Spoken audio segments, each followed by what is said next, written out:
السلام علیکم محترم ورور ته پوښتنه کړې ده چې یو امام دی او مقتدي د هغه پسې خبرې کوي او بغض او حسد ورسره ساتي. نو د دې مقتدي څه حکم دی او د ده لمونځ کیږي که نه کیږي؟ مسله داسې ده چې امام چې دی نو کله کله امام کې مسله وي نو مقتدي خبرې کوي، کله کله امام کې مسله نه وي او مقتدي کې مسله وي نو خبرې کوي. فقها زمونږ دوه قسمه مسلې ذکر کوي. یو دا مسله ذکر کوي چې یو امام دی او هغه د قوم امام دی او وهم له کارهون او دا قوم چې دی نو د ده لپاره بد ګڼونکي دي د وجې د کراهت د ده نه. مقصد ده کې داسې یو بدفعلي وي، یو ناکاره کار یې پکې چې هغه د امامت د اصولو نه خلاف وي. صحیح ده؟ او د امام وي او خلک د لره بد ګڼي نو د امام پسې مونځ صحیح نه دی. بیا دا قوم په حق دی، په شرط نه دی چې دی د امامت د اصولو نه او د شریعت نه خلاف وي.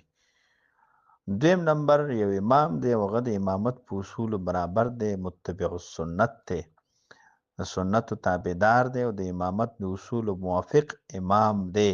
قرات کې مسله نشته، عمل کې مسله نشته، کردار کې مسله نشته، صحیح امام دی.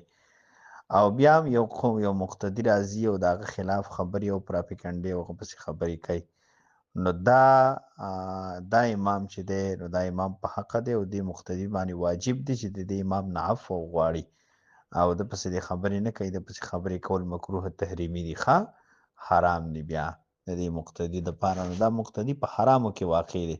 پاتې شو دا چې مونځ یې کیږي او که نه کیږي نو مونځ یې ورپسې کیږي.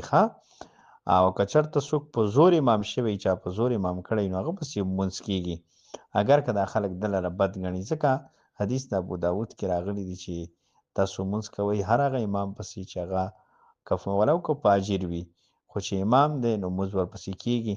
او چې خلک یې بد ګڼي نو بیا د ده لپاره امامت کول مکروه تحریمي دي. دا مسله شامي ذکر کړې ده په کتاب الامامت کې.